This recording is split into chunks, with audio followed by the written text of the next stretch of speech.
Voilà, et avant de reparler de réindustrialisation, justement le retour de Chloé Morin, de Brice Teinturier également.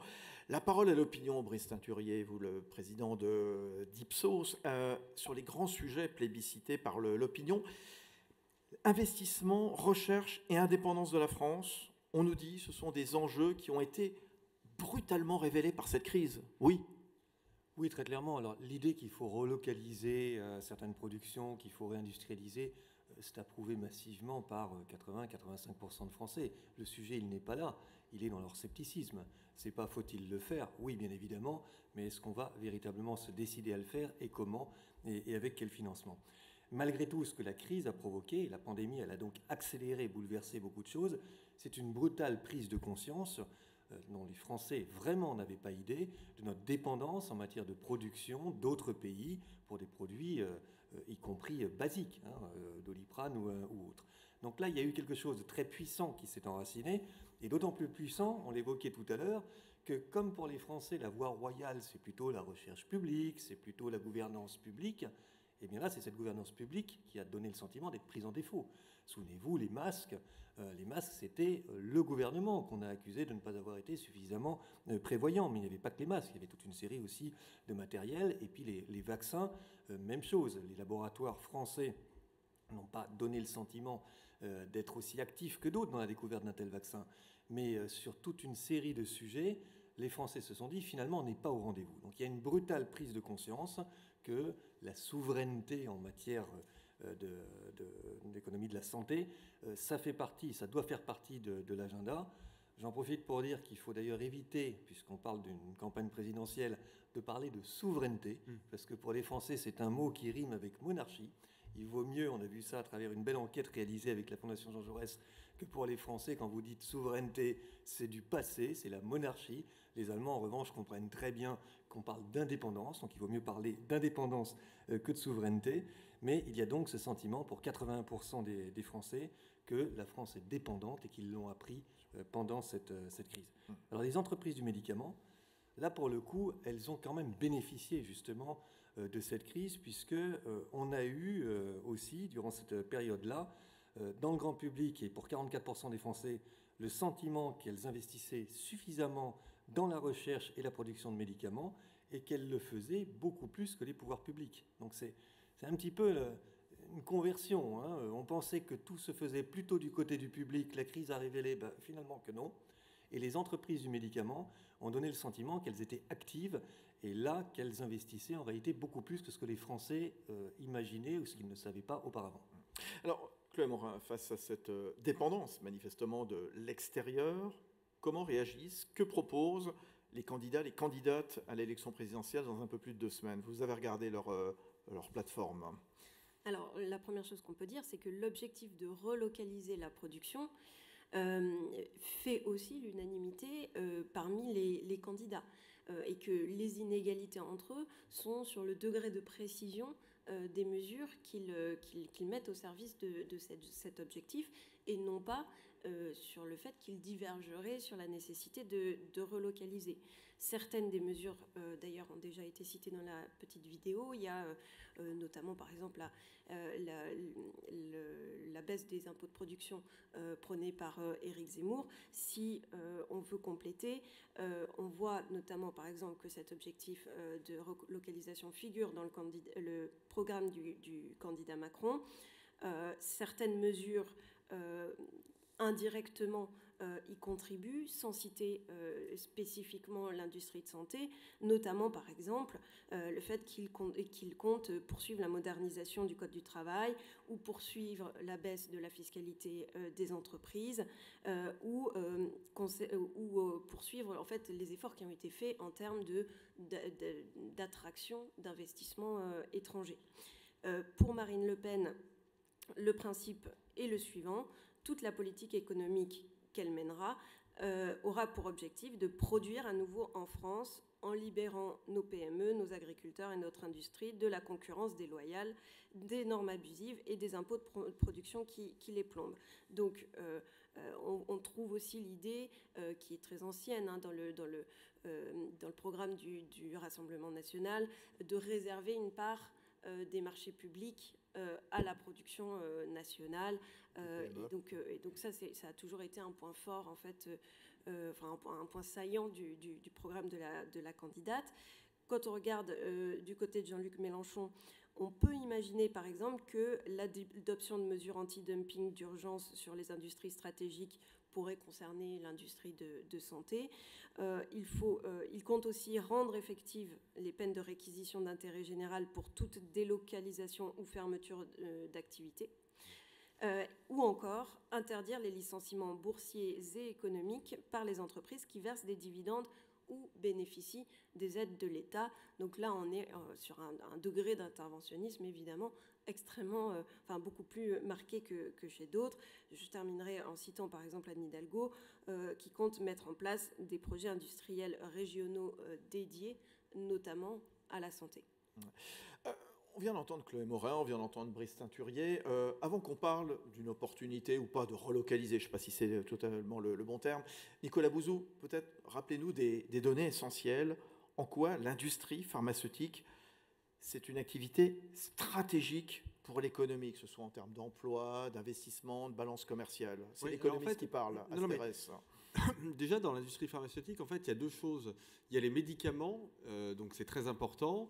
Et il y a ce qu'on appelle les dispositifs médicaux. Ça représente en termes d'emploi quasiment la même chose que les médicaments. On n'est pas très loin. Les médicaments, ça doit faire en termes d'emploi, je n'ai plus le chiffre exact en tête, on doit être dans les dispositifs médicaux à 90 000, quelque chose de cet ordre-là. Donc l'ensemble du secteur, ça représente quasiment 200 000 emplois. Donc les dispositifs médicaux, c'est par exemple, je ne sais pas, je parle souvent le contrôle des médecins, mais des mini-pompes à insuline, des choses comme ça. Donc c'est très important parce qu'il y a aussi beaucoup d'innovations technologiques dans ce domaine. Et les problèmes qu'on se pose en matière de médicaments, les problèmes de recherche et développement, mais d'accès au marché, on en reparlera tout à l'heure, se posent aussi de la même façon. Mais je crois que c'est important surtout parce que, je le disais tout à l'heure, c'est un secteur qui produit énormément d'externalités positives en matière de recherche, parce que c'est là qu'il se passe énormément de choses. Et au fond, l'industrie médicale, elle est en train de se transformer complètement sous l'influence de cette troisième révolution industrielle, c'est-à-dire le numérique, l'intelligence artificielle, les robots, les biotech, les imprimantes 3D. Et si je vais forcer un petit peu le trait, mais c'est pour bien me faire comprendre, on va dire que l'industrie pharmaceutique, c'était beaucoup de la chimie. D'ailleurs, parfois, c'était les mêmes entreprises par le passé. Et ça devient de plus en plus du numérique et de l'intelligence artificielle. Prendre un exemple qu'on connaît maintenant bien, les vaccins. Oui. En réalité, la technologie des vaccins ARN messager, c'est une technologie extrêmement nouvelle, qui est vraiment disruptive, pour reprendre un mot à la mode, mais qui est une technologie qui utilise justement beaucoup de data, beaucoup de données. Il faut faire du séquençage de génome, il faut analyser tout ça. Et ça veut dire quelque chose de très important pour le sujet dont on est en train de parler. Peut-être que vous me reposerez une question, Fabrice, tout à l'heure là-dessus, mais ça veut dire que Brice Teinturier disait qu'il y a un scepticisme sur notre capacité à réindustrialiser. Et en fait, je comprends ça, mais moi, je sais qu'il y a une carte à jouer, parce que justement, il y a une espèce de pas de remise à zéro des compteurs technologiques, mais le secteur est vraiment en train de changer. Et quand on a, alors pardonnez-moi de parler selon les termes de ma corporation, mais quand on a des mouvements de destruction créatrice comme ça, c'est-à-dire vraiment des évolutions technologiques qui génèrent de nouvelles façons de produire, parce qu'on a besoin de nouveaux équipements, de nouveaux types de compétences, un territoire qui était un peu en perte de vitesse, par exemple, dans le domaine de la pharmacie, on avait de très bonnes performances commerciales il y a 20 ans, et puis aujourd'hui, on n'a pas de bonnes performances commerciales en matière de commerce extérieur. Donc quand on a ce type de destruction créatrice, on peut se réinsérer dans le mouvement de réindustrialisation. Autre chiffre, il y a 271 sites industriels en France dans ce secteur. On utilisait le terme de relocalisation tout à l'heure. On peut relocaliser ou pas? Est-ce que c'est un terme que vous appréciez? Non. Alors, est-ce qu'on peut relocaliser? Oui, on peut toujours tout faire. On peut faire ce qu'on veut avec de l'argent public et de l'argent privé. Vous pouvez relocaliser la terre entière. La question, c'est quel est l'intérêt au fond? Alors là aussi, je vais rebondir sur ce qu'a dit Brice Teinturier, qui m'a passionné, sur le terme de souveraineté. Moi, je n'aime pas le terme souveraineté. Alors, les arguments qu'a donné Brice Teinturier sont très, très stimulants. Moi, il y a une autre raison, c'est que la souveraineté, d'une part, elle se rapporte politiquement au souverainisme, qui est un courant politique, auquel, en plus, à titre personnel, je n'adhère pas du tout. Mais surtout, je trouve que c'est un terme qui est très vague et qui peut même, d'ailleurs, emmener dans des chemins qui sont des impasses, parce que même le terme d'indépendance, alors je vais dire quelque chose, je ne suis pas candidat, donc c'est facile pour moi de le dire, mais le terme d'indépendance n'est pas bon non plus, pour une raison simple, c'est qu'il n'y aura jamais d'indépendance et que nous sommes forcément dépendants. Il est évident qu'on ne va pas, les entreprises pharmaceutiques ne vont pas réaliser la totalité de leur approvisionnement en France. Ça n'est ni possible ni souhaitable de toute façon. Donc c'est pas ça. La question, le bon terme, c'est celui de notre panel là, c'est l'industrialisation, c'est-à-dire comment on s'organise, comment on se débrouille pour avoir à nouveau des unités de production en France.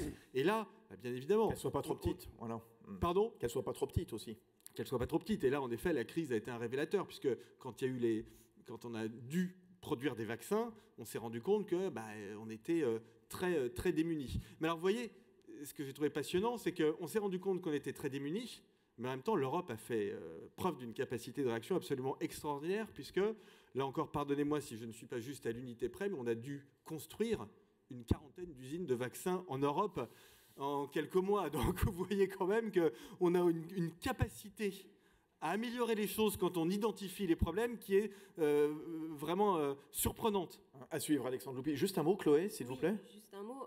Quand on écoute ce que dit Nicolas Bouzou, en réalité, on voit bien à quel point les programmes des candidats convergent vers un objectif qui est partagé par l'ensemble des Français, mais que dès qu'on rentre dans le détail, et notamment cette discussion qui me paraît nécessaire sur avons-nous intérêt à tout produire en France et qu'est-ce que nous avons intérêt à produire, etc.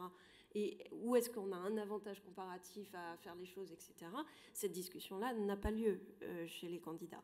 Et on reste sur quelque chose qui, du coup, converge avec les attentes de l'opinion, mais va moins dans un détail qui pourtant est essentiel. Alexandre Loupy, comment être plus compétitif pour attirer sur notre territoire la production des médicaments les plus innovants? Alors moi, je vais aborder la question sur le versant vraiment de la santé numérique et du médicament numérique. Voilà, on dira, vous faites appel aux 10 dernières années de ma vie et d'investissement de mon équipe, donc je vais essayer de vous donner un exemple concret. Donc je rejoins tout à fait le fait que, il y a le médicament, il y a le produit, il y a le principe actif, etc., l'industrialisation, tout ça, mais il y a toute une industrialisation, une mutation du monde de la pharma aujourd'hui sur le contexte d'usage des médicaments, les extensions des indications, le repositionnement de certains médicaments et la capacité d'accélérer les essais cliniques. Mon domaine de la transplantation, pour vous donner un exemple, c'est un domaine qui a été désinvesti presque totalement par l'industrie pharma. Pourquoi ? Parce qu'il faut attendre 8 à 10 ans avant d'avoir des critères de jugement de l'efficacité d'un médicament. Donc je reviens au numérique. Qu'est-ce que nous, par exemple, on a développé, parce que ça donnera un exemple très concret. On a développé un biomarqueur digital qui vous permet de prédire le rejet des greffons à 10 ans. On l'a validé dans plein de pays, dans plein d'essais cliniques, et aujourd'hui, on propose, et c'est dans 2 processus de qualification parallèles à l'Agence européenne du médicament et à la FDA, tout à fait nouveau, la possibilité que ce soit un critère de jugement qualifié par ces agences gouvernementales. En d'autres termes, vous faites gagner 8 ans dans le développement de médicaments. C'est une preuve de concept que l'on fait en transplantation, mais que l'on peut étendre à tout le domaine de la médecine, de l'oncologie. Voilà. Et aujourd'hui, ça, c'est très concret. Donc l'industrie pharma doit aussi considérer qu'il y a le médicament, et on rejoint aussi les processus de souveraineté, mais sur le côté des produits dérivés de l'approche algorithmique pour virtualiser des essais cliniques et utiliser des outils prédictifs. Et à mon avis, ça, c'est un élément qui est majeur, concret, c'est pas de la science-fiction, ça va certainement rapidement être qualifié avec des preuves de concept totalement tangibles. Et puis pour la compétitivité, évidemment, moi il y a le phénomène de brain drain que je vis au quotidien, c'est-à-dire comment voulez-vous aujourd'hui, en pilotant une unité INSERM ou CNRS, peu importe, dans le monde de la data, attirer des personnes ou les empêcher de fuir, alors même que leur salaire le lendemain est multiplié par 7, 8 à 10, et qu'ils sont embauchés immédiatement par les GAFAM et d'autres entreprises. C'est très compliqué. Et donc je trouve que dans l'échiquier, si vous voulez, du digital aujourd'hui, et dans notre capacité à aller d'une recherche qui était à la paillasse et une recherche qui est très multidimensionnelle, cette composante-là, elle devrait être un point majeur, en tout cas, de développement et de décloisonnement, et de laisser les possibilités au public, peut-être par le cercle vertueux du privé, d'avoir accès à ces personnes-là et d'empêcher leur fuite. Florence Alouche, on peut tout faire revenir d'Inde, de Chine, ou alors c'est un doux rêve? Alors sur l'indépendance, moi aussi je suis d'accord, je préfère le terme d'indépendance. il y a deux questions, mais il y a surtout d'abord un constat. C'est ce qui s'est passé avec le Covid et la réaction de l'Europe. Je pense qu'il faut quand même aussi donner des côtés positifs dans notre discussion. C'est que cette crise du Covid, elle a permis énormément de travail au niveau de la Commission européenne. On s'est rendu compte que non seulement on n'était pas indépendant, mais qu'on allait presque être en rupture, mais en face de nous, on avait les États-Unis qui avaient un système qui s'appelait le BARDA et qu'en gros, tout reste à l'intérieur, rien ne sort et on se protège. Donc le lancement de l'ERA au niveau européen est un point important et on peut saluer, et c'est un travail que nous avons fait avec l'Académie nationale de pharmacie, de regarder comment s'est comportée l'Europe pendant cette crise. Eh bien, les grands laboratoires pharmaceutiques, qui peut-être sont décriés parce que, soi-disant, ils développeraient des médicaments lucratifs, etc., en fait, c'est l'industrie pharmaceutique et les grands laboratoires qui ont mis en place un système de tracking des médicaments thérapeutiques, on va dire, indispensables, qui ne devaient pas être en rupture, et qui ont permis justement, et ça je pense qu'il faut le signaler, pendant cette crise, il n'y a pas eu un service de réanimation qui a été en manque de produits de réanimation, de curares, etc. Et ça, on peut se féliciter en France d'avoir eu ce travail commun et la collaboration entre le public et le privé. Je pense qu'il faut le rappeler, l'hôpital a été largement à la hauteur de la situation et surtout au niveau européen, on a pris des mesures qui ont permis justement de ne pas être dans une crise pour les citoyens. Deuxièmement, sur la réindustrialisation, alors en effet, c'est très intéressant de pouvoir réindustrialiser pour être autonome. Simplement, alors il y a un côté négatif, c'est que ce qu'on réindustrialise, c'est ce qu'on n'a pas eu envie de produire en France. Et j'entends par là que pas mal de produits qui sont fabriqués en Asie, puisque un grand pourcentage de nos principes actifs sont fabriqués en Asie ou proche de l'Asie, on va dire, sont quand même assez polluants. Si on fait revenir ces usines en France, alors le côté positif des choses, c'est qu'on va devoir innover pour faire de la chimie verte, pour faire des technologies nouvelles de production, parce que c'est évident que certaines productions, selon les normes européennes environnementales, ne pourront pas revenir en production en Europe. Donc ça, il faut aller, quand on dit réindustrialiser de façon générique, voilà, c'est très large. Et dernier point, je vais juste me permettre de parler, puisqu'on parle de santé, on parle des attentes en termes de santé et d'innovation. Je pense qu'il ne faut pas oublier un thème sur lequel on est très attaché aussi bien dans les académies de médecine que de pharmacie, c'est et de vétérinaire, c'est le One Health, puisque notre santé, et c'est un point important pour l'innovation, doit être vue de façon globale. La santé vétérinaire est un point également important. Alors, les animaux de compagnie, certes, mais ce n'est pas le plus important, c'est aussi les élevages, puisque ça va être la nourriture que nous allons avoir à notre disposition, qui peut être plus ou moins génératrice de maladies. Donc, on a tout intérêt à prendre les choses de façon extrêmement globale. Et je le vois toujours avec mon esprit d'entrepreneur. On a devant nous un champ d'innovation extrêmement important et donc de compétitivité, parce que ce sera des entreprises françaises qui le porteront et qui pourront les développer. Sur les essais cliniques et les outils numériques, je rejoins tout à fait ce que dit Alexandre Loupy sur le fait que le numérique, c'est la clé. J'ai été moi-même dirigeante d'une entreprise qui développait un médicament de thérapie génique, et force est de constater que quand nous avons en 2016 commencé la fabrication des lots pilotes, nous sommes allés aux États-Unis pour fabriquer, parce que les unités de production en France et d'ailleurs en Europe n'étaient pas à la hauteur des attentes d'une entreprise qui doit aller très très vite, avec des financements très importants qui sont engagés pour aller vite à l'essai clinique. Donc une des priorités, je pense que c'est mettre de l'argent sur le numérique et la bioproduction. Voilà. Un mot avant qu'on donne la parole à Magali Léo et la conclusion de Frédéric Collet. Brice Teinturier. Peut-être, madame, que vous allez l'évoquer, mais je voulais justement rebondir sur ce que vous avez dit lors de la première table ronde. C'est qu'on est là dans un thème de réindustrialisation où le patient pourrait éventuellement être mis de côté, mais l'élément fondamental qui s'est produit en matière de santé au cours des 10-15 dernières années, c'est la montée en puissance du patient expert. Et la patient centricity, c'est pas simplement s'occuper du patient pour qu'il aille mieux ou qu'il vive mieux des traitements thérapeutiques. Dans l'idée de monter en puissance du patient expert, il y a le mot expert. Et le patient, il a aussi quelque chose à dire, non seulement en termes d'accès à l'innovation, non seulement en termes de contenu d'innovation, mais j'en suis persuadé en termes de réindustrialisation. Donc il ne faudrait pas s'imaginer qu'il y a uniquement les enjeux, j'ai envie de dire, techniques, industriels, d'expertise qu'il faudrait traiter quand on parle de réindustrialisation. Je crois, mais pardon si j'ai empiété sur ce que vous vouliez dire, mais je crois que le patient expert, il est aussi à mobiliser dans cette question de qu'est-ce qu'on réindustrialise, à quelles conditions et pour quels bénéfices. Alors que disent les patients justement sur cette idée de réindustrialisation? Magali Léo. Alors, pas de position de principe sur la réindustrialisation, je rejoins tout ce qui a été dit. Seulement, moi, peut-être pour témoigner d'une expérience personnelle en lien avec le LEM, je participe depuis plusieurs années à un laboratoire qui s'appelle le laboratoire médicaments et sociétés au LEM, qui travaille sur des thématiques de société en lien avec la place et l'utilité sociale du médicament. Je crois que le médicament a effectivement un rôle social, mais que la société a également un rôle sur le médicament. Et ce sont des choix de société, des choix qui doivent mobiliser la société civile, qui doivent mobiliser les patients, qu'ils soient experts ou qu'ils ne soient pas experts, mais qui soient impliqués dans la prise en charge. Les patients possèdent de la connaissance qui est utile à la recherche, qui est utile aussi au pilotage de notre système de santé, qui devrait l'être davantage d'ailleurs.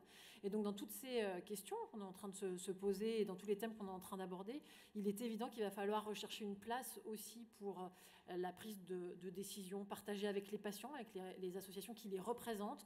Et moi je regrette d'ailleurs que dans les thématiques et les propositions de campagne des candidats que j'ai parcouru. Nous a rappelé Chloé. Oui. Voilà, assez peu de choses figurent sur la place de la société civile et des associations de patients dans la gouvernance, dans le pilotage de notre système de santé, dans ces choix de société qu'on devra faire demain pour réindustrialiser ou pas notre pays. Alors Frédéric Collet, l'industrie pharmaceutique vecteur de réindustrialisation, oui, non? D'abord, je voudrais rebondir sur ce que vient de dire Magali Léo. On célébrait la semaine dernière, je crois, les 20 ans de la loi Kouchner, qui a justement reconnu une place essentielle aux patients dans différents domaines. Je pense que tout ce qu'on fait, et à la question que posait Chloé Morin sur pourquoi est-ce qu'on veut, effectivement, quel est l'intérêt, je crois que c'était votre terme, quel est l'intérêt à produire en France? L'intérêt à produire en France, c'est de faire en sorte que chaque patient bénéficie en toutes circonstances du traitement dont il a besoin, quelles que soient les circonstances, qu'il y ait une crise sanitaire, qu'il y ait une guerre, qu'il y ait une situation de rupture, qu'il y ait une situation X ou Y. Et c'est ça l'enjeu. Et je pense que c'est pour ça que c'est un vrai enjeu de santé publique. Maintenant, beaucoup de choses ont été dites. Effectivement, je reviens sur ce que je rappelle. Effectivement, il y a une prise de conscience pendant la crise, comme le disait Brice Teinturier tout à l'heure. Je pense que cette prise de conscience, elle doit nous amener à avoir un peu de discernement sur la question qui est posée. C'est-à-dire que nous avons en France, finalement, un tissu industriel dont on était le premier pays industriel dans le médicament il y a encore quelques années. Nous sommes le 4e. Et nous avons été dépassés par des pays comme l'Italie, comme la Suisse, etc. Pourquoi ? Parce que notre structure, notre tissu d'entreprise est un tissu d'entreprise qui fabrique principalement des produits qu'on pourrait qualifier de matures. C'est quoi un produit mature ? C'est la différence avec un produit innovant ou de dernière génération. On fabrique beaucoup de produits chimiques. On fabrique également des génériques. Tout ça, c'est des traitements essentiels. Et ce sont aussi des produits on n'est pas au bout de la chaîne en matière d'innovation. Il faut bien distinguer les deux sujets. Il y a un sujet qui est un sujet de compétitivité de toutes ces entreprises qui fabriquent ces traitements-là dont nous avons absolument besoin. Maintenant, la régulation qui a existé pendant des années, ce qu'on appelle la régulation, c'est-à-dire la façon dont notre secteur a été géré, a fait peser un poids énorme sur ce secteur. Sur les 100 000 entreprises du LEM sur les 100 000 collaborateurs du LEM que vous évoquiez tout à l'heure, sur les près de 300 entreprises, la moitié sont des entreprises de moins de 100 collaborateurs. La moitié. Donc quand on parle du secteur des entreprises du médicament, il faut arrêter de parler de Big Pharma parce qu'il y a beaucoup d'entreprises qui sont des petites entreprises, des PME, des TPE, pour lesquelles, en particulier, la crise a été très difficile. Donc à elles, qu'est-ce qu'il faut faire ? Il faut commencer par s'occuper d'elles. Il faut s'occuper de ce terreau-là. Il faut le faire avec plusieurs leviers, mais on pourra en imaginer au moins 2. D'abord, d'avoir une attention particulière pour ce secteur des PME, d'avoir une sorte de guichet unique où elles puissent s'adresser pour que leurs questions soient traitées. Et puis une deuxième chose, c'est qu'on aborde quand même la question de la fiscalité du secteur, qui est quand même un sujet particulièrement pesant pour l'ensemble des entreprises. Si on fait une compétition, je pense qu'au niveau international, on a de bonnes chances de gagner. On a plus de 7 taxes sectorielles sur notre secteur. Et on est très, très significativement plus lourd dans ce domaine-là que la plupart des autres pays. Donc là, il y a un vrai sujet en matière de compétitivité. Puis le deuxième sujet, une fois qu'on a traité cette question-là, il y a un sujet d'attractivité. C'est-à-dire comment est-ce qu'on fait pour que la pharmacopée de demain soit fabriquée en France ? Et là, pour le coup, il y a toute une question. Alors, il y a bien sûr des questions effectivement, bien sûr, de fiscalité qui peuvent jouer. il y a une question de simplification administrative, il y a une question de réseau et la façon dont on peut permettre à l'ensemble de ces entreprises de collaborer et de travailler en particulier sur les thérapies innovantes. Et je pense qu'il est très important de distinguer ces deux enjeux. Quand on veut rapatrier, d'abord, rapatrier en France, ça ne veut rien dire. On ne rapatrie pas en France, on va rapatrier en Europe. Et si on arrive à préserver une autonomie sanitaire européenne, c'est déjà pas mal. Mais ce n'est pas au niveau de la France que ça va se faire, c'est une chimère. Donc il faut que ça se fasse en France, en ayant en tête qu'il y a deux sujets distincts. Le sujet des médicaments matures, compétitivité, et le sujet des technologies innovantes qu'on veut rapatrier en France, l'attractivité. Deuxième sujet, c'est que notre tissu d'entreprise, les 200, près de 300 entreprises, sont des entreprises qui ont une caractéristique, c'est qu'elles sont créatrices d'emplois. 100 000 emplois, nous recréons à peu près 11 000 nouveaux emplois par an. Et nous sommes créateurs nets d'emplois. Donc, nous créons ces emplois, qui traduit d'ailleurs une transformation de nos métiers, mais également, nous créons des emplois qui sont des emplois bien souvent en région. Or, nous sortons également, avant la crise Covid, d'une autre crise qui nous a appris à quel point des emplois qualifiés et en région sont des emplois qui ont une vraie valeur et dont on doit se préoccuper. Donc la notion de territoire est absolument essentielle et ce n'est pas uniquement de l'industrie. On peut également rapatrier de la recherche en territoire en créant notamment ces fameux clusters. Le troisième sujet dont on n'a pas beaucoup parlé, c'est intéressant parce qu'on s'attendait à ce que dans cette campagne, tout le monde se préoccupe de la question de l'environnement et de la décarbonation. C'est un vrai sujet pour nous. Nous sommes un secteur industriel, on n'est pas dans les pires, on n'est pas dans les meilleurs. C'est un sujet qui nous préoccupe, qui préoccupe souvent les entreprises au niveau global, parce que c'est des démarches qui sont souvent des démarches très profondes de décarbonation. Mais maintenant, il y a un certain nombre de choses qu'on pourrait faire. Et je pense que le sujet ferait bien d'être traité. Je pense qu'on peut commencer par avoir un cadre d'investissement qui soit favorable aux investissements décarbonés. On peut avoir une façon de valoriser la production décarbonée, de la reconnaître. On parle, par exemple, dans les appels d'offres hospitaliers, est-ce qu'on voudrait reconnaître une part de décarbonation ou l'effort qui pourrait être fait? Là, je rejoins ce que disaient Brice Tintoriet et Magali Léo, le reconnaissent que peut-être le patient a quelque chose à dire là-dessus. Et puis d'assouplir un cadre réglementaire qui est effectivement extrêmement complexe sur ce sujet-là.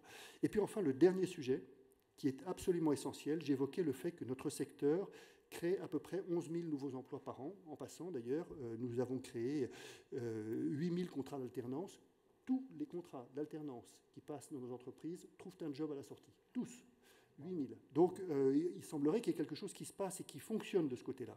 Et la formation, on l'a évoqué tous d'ailleurs d'une certaine façon, la formation va être un enjeu essentiel parce que nous avons aujourd'hui dans notre secteur plus de 150 métiers différents. 150 métiers différents. On a parlé du digital et effectivement c'était passionnant ce que disait Alexandre Loupy sur le fait que la nouvelle technologie, c'est une façon de raccourcir les délais et de redonner de l'attractivité parfois là où on n'en avait plus. Ben, c'est exactement ça. Et donc, dans ces 150 métiers, aujourd'hui, nous devons faire en sorte que nous accompagnions les collaborateurs du secteur à pouvoir faire cette mutation avec nous. Donc, voilà un enjeu essentiel pour terminer sur nos recommandations.